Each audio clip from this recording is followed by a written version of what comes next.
चलिए खबरों में आगे बढ़ते बताते चले स्पेशल रिपोर्ट में कि गजा के युद्ध को 200 से ज्यादा दिन हो चुके हैं और अब बड़ी खबर यह है कि इस युद्ध में चीन कूद पड़ा है। चीन के आने से सबसे बड़ा खतरा इजराइल पर मंडराने लगा है।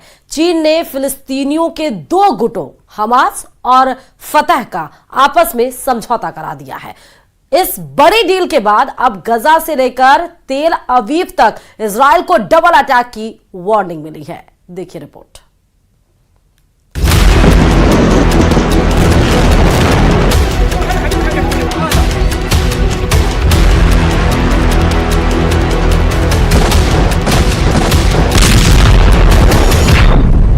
गाजा युद्ध में कूदा चीन, अब फंस गया इजराइल। 200 दिन की जंग के बाद इजराइल के लिए गाजा युद्ध एक बार फिर नासूर बनता जा रहा है। हालात ये हो गए हैं कि अभी तक गाजा पट्टी को पूरी तरह से कब्जे का प्लान पूरा भी नहीं हुआ है और इधर गाजा से सटे रफा में इजरायली सेना ने बहुत बड़ा ऑपरेशन शुरू कर दिया है। पिछले 15 दिनों के अंदर इजरायली सेना ने रफा में 2 जबरदस्त और बेहद खूनी हमले किए हैं, जिससे सबसे ज्यादा फिलिस्तीनी महिलाएं और बच्चे मारे गए हैं।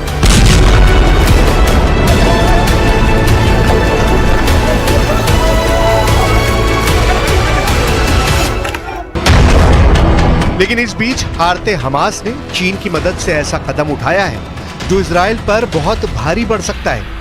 दावों के मुताबिक गाजा युद्ध में एक तरह से चीन कूद पड़ा है और चीन ने अब हमास के लड़ाकों और फिलिस्तीन में मौजूद फतह समर्थकों को एक साथ एकजुट कर रहा है ताकि गाजा युद्ध में हमास के लड़ाकों और फिलिस्तीनियों को बचाया जा सके।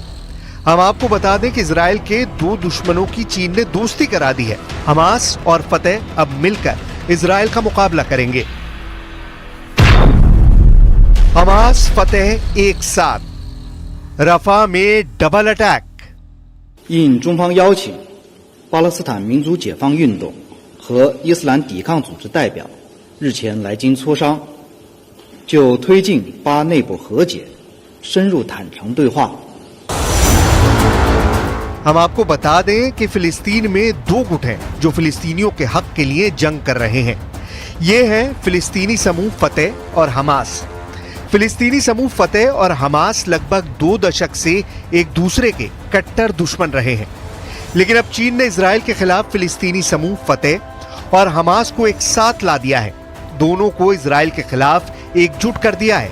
चीनी विदेश मंत्रालय के प्रवक्ता लिन जियान का दावा है कि फिलिस्तीनियों की खातिर फतह और हमास ने दुश्मनी भुलाकर एक दूसरे से हाथ मिला लिया है ताकि इजराइल के हमलों का मुकाबला गाजा और रफा में किया जा सके।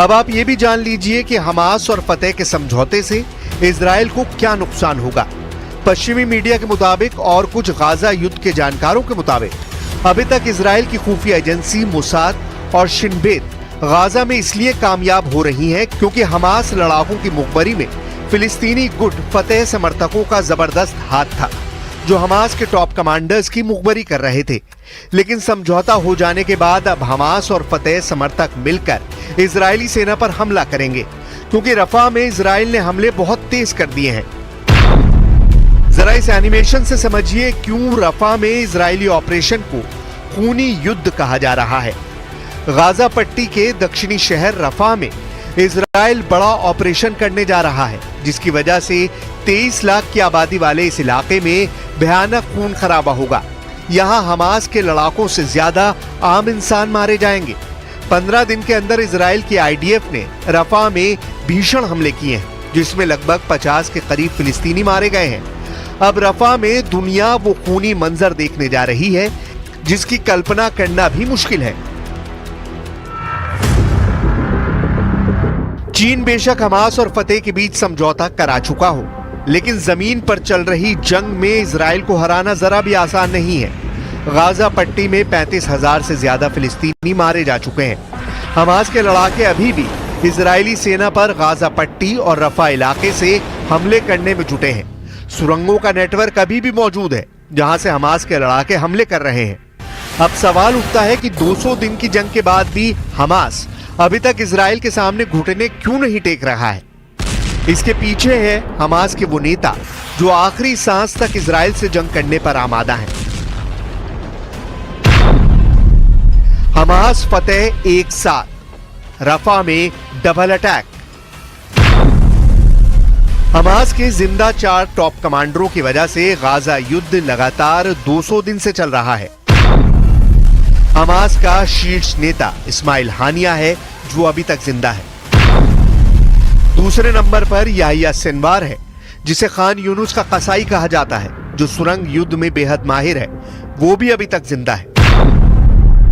तीसरे नंबर पर मोहम्मद दईफ है जो हमास आंदोलन की सैन्य शाखा इस अल दीन अल कासम ब्रिगेड का चीफ है और अभी तक जिंदा है। और चौथा है हमास का नेता खालिद मिशाल जो हमास की विदेश में राजनीतिक ब्यूरो का प्रमुख है, जो जिंदा है।